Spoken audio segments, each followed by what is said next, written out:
I really need to water that plant. I can't keep plants alive. Well, because I just don't drink enough water myself. You guys seen these water bottles where they say, "Good morning, you got it, don't stop"? I'm really bad at drinking them. I usually get down to 3 p.m. where it says keep drinking, and I just don't want to drink water anymore. I just want to drink a glass of wine. Let's be real. I can't take myself seriously right now. One more time. Hey you, my name is Emily, the Drone Angel, and welcome to your one-stop shop for everything drone related. Now, over the past 10 years, I applied what I learned in photography school to my work as a portrait photographer and then again as a drone pilot. You see, I have a distinct style for how I capture images and then edit them in Photoshop and Lightroom. Today, I'm going to be sharing a step-by-step guide on how I colorize one of my aerials in Lightroom. But before we get started, please take a moment and hit the subscribe button so you're notified when new videos go up.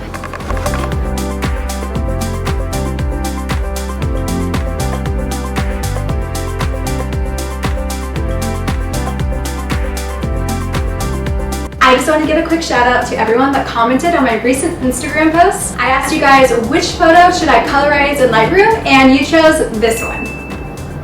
Why are you so shy? There you go.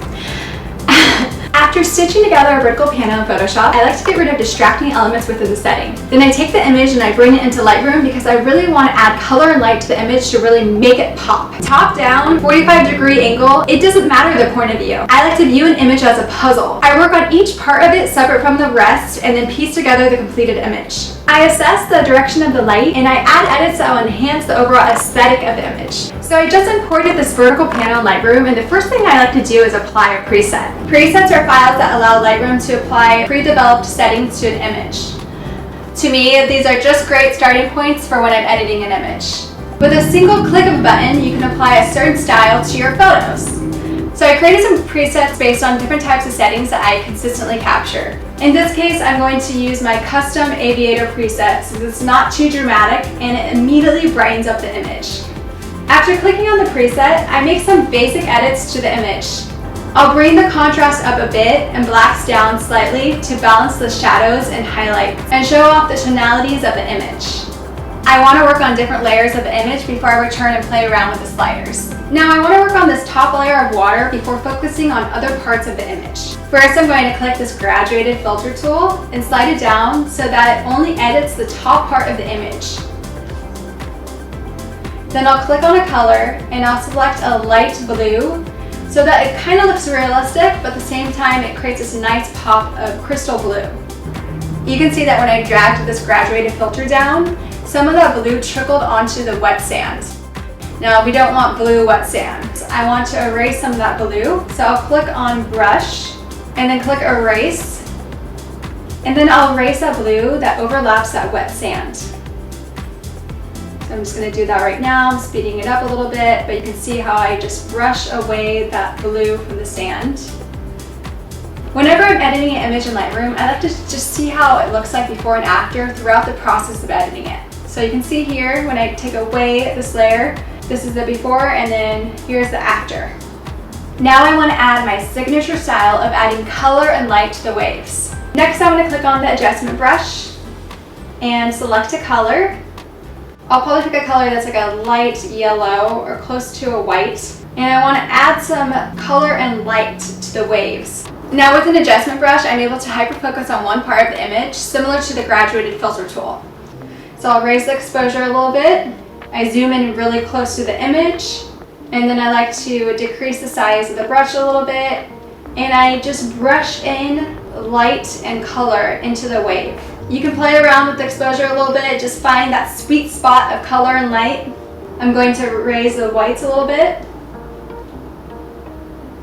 And you can see here, I'm just going to paint in that color and light into the wave. Typically, I have the lightest color of the wave closest to where the whitewash is. So as you can see here, I'll continue just painting in that color and light into the wave. I want a donut. Do you want a donut? I want a donut. Let's finish this edit first. I don't want to add too much color or light to the waves just because I like to maintain some realistic nature to it.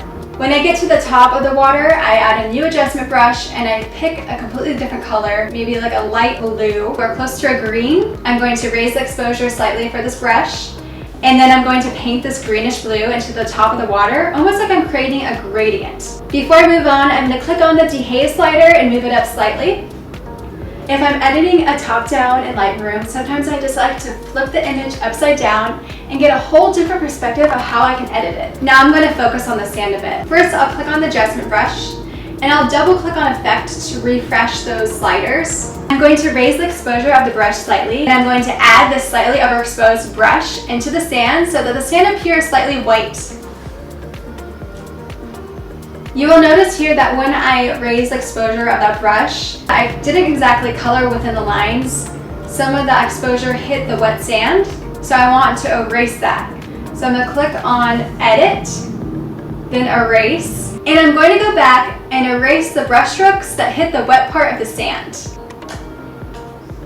And now I'm going to flip the image horizontally. Based on the direction of the light and that time of the day, it was close to golden hour. So next I want to add some kind of warm color and light to the land. First I'm going to click on the graduated filter tool, and I'm going to drag down over the land, and I'm going to click on the light yellow. And then I noticed that when I created that graduated filter tool, some of that yellow actually hit the water, and I want to erase some of that. So I click on brush and then erase, and I erase that yellow that's hitting the wave.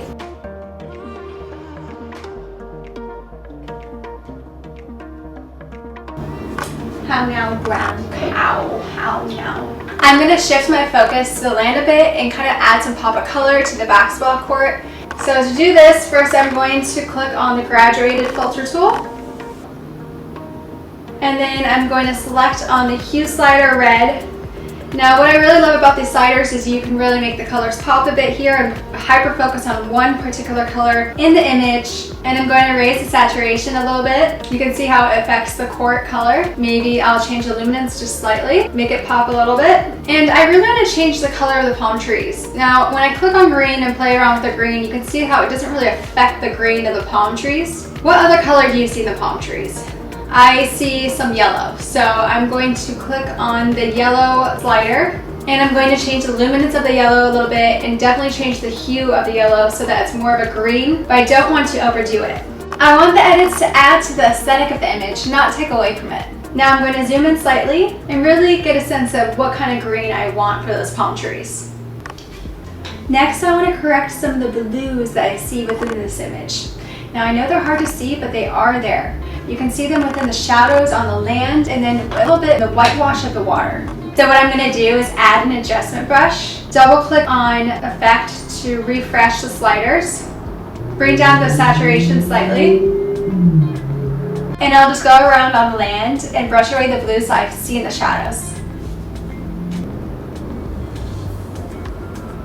It's tedious, but it's definitely worth it. Now there might be other ways that you can do this. This is how I do it. Next I'll flip the image, and then I'll do the same to the whitewash of the waves. Now I want to emphasize the shadows that I see on land. So to do this, I click on New to create a new adjustment brush.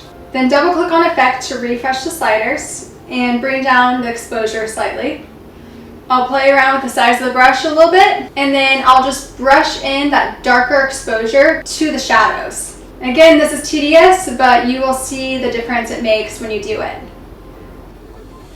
After adding to the blacks and the shadows, I like to emphasize that beautiful light that's hitting the land. First, I'll click on a new adjustment brush, and I know I want to emphasize the light in between the shadows. So I'll double click on Effect to refresh the sliders, and I'll raise the exposure slightly. And I zoom in and I select a color. It's going to be like a light yellow. Are you guys noticing a thing here? When it comes to selecting colors, I like to use a light shade. I'll raise the white slightly, and I'll just go in and I'll accentuate that light that's already there. You can see it before and then an after. After focusing on the shadows, I like to emphasize that warm light that's hitting the land. So to do that, I select on the adjustment that I made on the sand right there, and then I'm going to decrease the exposure slightly and increase the temperature a little bit. Next, I'm going to select a warm color to change the sand. It will most likely be a light yellow or light orange. At this point, I kind of want to play with the S-curve a little bit and make some adjustments to the entire image. So I'll click on the graduated filter tool, and I'll switch me over to the adjustments I make on the entire image. I really want to make this image pop a little bit, so I'll go to the tone curve tool and I'll bring the lights up slightly and bring down the darks and shadows. So I noticed that the highlights in the waves are still pretty bright. Can't really see much detail in the hair on my face. Shedding hair. Anyways, I noticed that there's a lot of highlights still in the waves. Yes, it's whitewash, there should be white, but you want to be able to identify the detail within the wave, especially when you're making big prints like this. You want to see that detail. So first I'm going to create a new adjustment layer. I'll double click on effect to refresh the sliders. And I'm going to lower the whites, the exposure, and the highlights a bit. You don't want to do it too much or the wave is going to start looking gray. Now I'm going to brush that in so that we can obtain some detail within the whitewash. She's so pretty. The image is basically done, but I want to make some minor tweaks to it before I export it. I'm going to click on the graduated filter tool so that the edit is made only on the water. I'll bump up the clarity a little bit, raise the saturation slightly, and then I'm good to go. Thanks so much for watching, guys. If you enjoyed this video, the biggest compliment to me is if you could share it with someone else that would also enjoy it. Of course, subscribe to stay up to date on new videos, and feel free to comment below if you have any drone-related questions or stories to tell. If you're interested, I also do online educational consulting and hands-on workshops where I teach you how to fly over whales and dolphins. More information is on my website and in the links below. See you in the next video.